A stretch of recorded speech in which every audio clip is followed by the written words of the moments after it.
Donc ce livre, Le Premier Exil, il vient de sortir aux éditions POL au mois d'août, donc on est en pleine rentrée littéraire, et il a une première sélection Prix Médicis. Et là, on rentre dans toute l'histoire torturée de cette famille.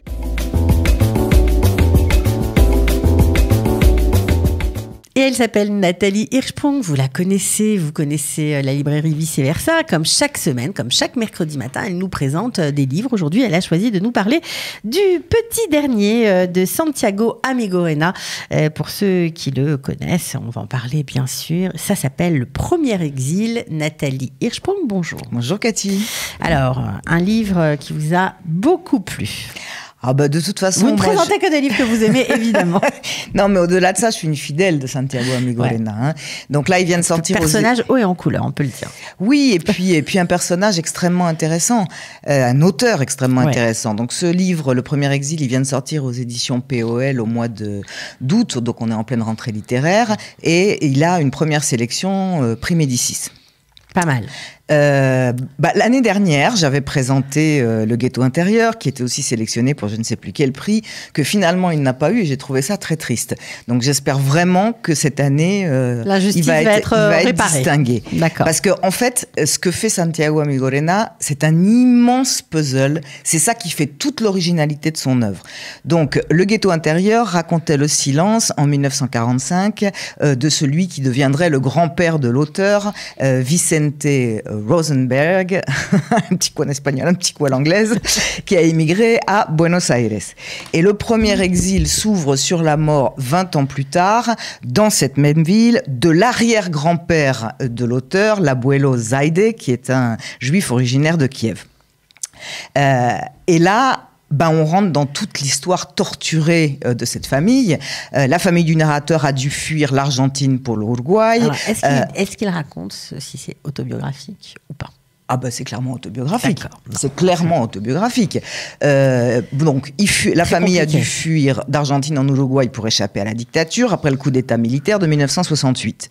Alors, c'est un roman qui commence quand Santiago Amigorena avait 6 ans, par un premier exil donc d'Argentine en Uruguay, et qui se termine, pour ça que j'ai dit que c'était un puzzle, ce sera certainement pas le dernier, il se termine quand Santiago a 12 ans, par un second exil en Europe. Ok. Ce qui caractérise la marque de fabrique de Santiago, c'est l'autodérision et le drame. Et là, dans ce livre, il fait l'histoire des origines de son propre silence, puisqu'on avait parlé dans l'opus précédent du silence du grand-père. Son propre silence, sa relation tourmentée au langage, ses traumas, son apprentissage de la vie, et vraiment la place essentielle, primordiale que la littérature occupe dans son existence. Donc moi, ce qui m'a énormément touchée, c'est que c'est le récit d'une enfance inquiète, bien sûr, laconique, mais en toile de fond, on a le portrait d'un continent américain qui plonge dans une continent sud-américain qui plonge dans une nuit sanglante de l'époque. Donc la violence. La violence, la torture, les disparitions. Et comme moi j'ai vécu en Amérique du Sud, ce sont évidemment des thématiques qui me parlent beaucoup. J'ai été en Argentine, j'ai été en Uruguay. Tout ça, je retrouve des choses que des témoins m'ont raconté. Ah oui, c'est exactement ça. Alors, donc, je parlais d'une œuvre autobiographique parce que tout ça s'imbrique soigneusement.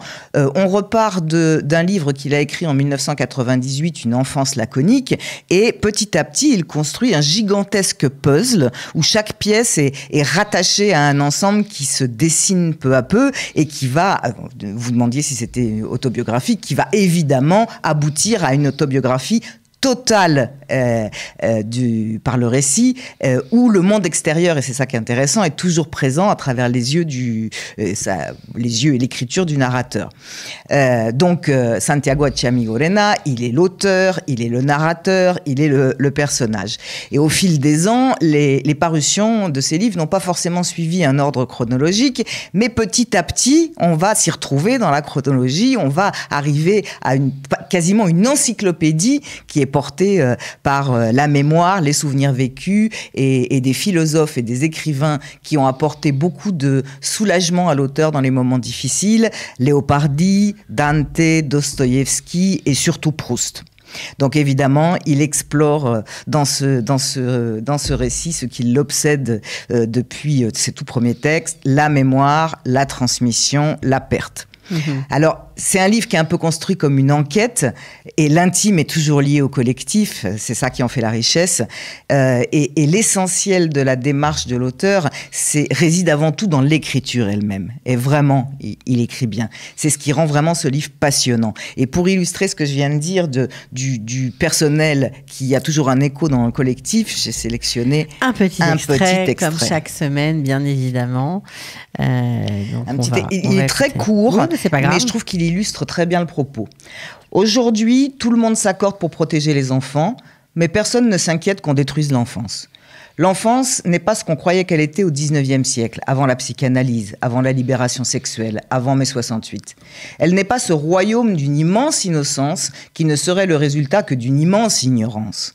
Ce n'est pas nous, adultes, qui pouvons apprendre aux enfants ce que sont l'amour, l'amitié ou la sexualité. Ce sont eux, avec leur savoir oublié, avec leur savoir contradictoire, irrésoluble, qui ont tant de choses à nous enseigner.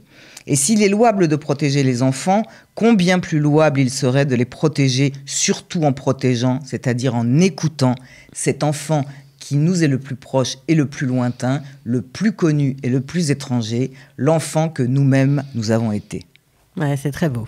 Très beau, et ça donne une idée, évidemment, une petite idée, mais de ce qu'est le livre dans son ensemble. En tout cas, vous en avez très bien parlé, comme toujours. Donc peut-être un prix pour je lui souhaite. Et puis pour la semaine prochaine, je vais essayer de changer un peu de thématique, parce que ça fait 3 fois que je suis sur des récits autobiographiques, 3 fois que ce sont des auteurs masculins.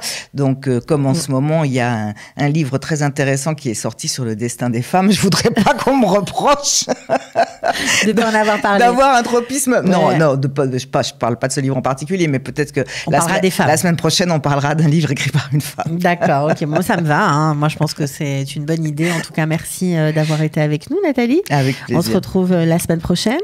Avec plaisir.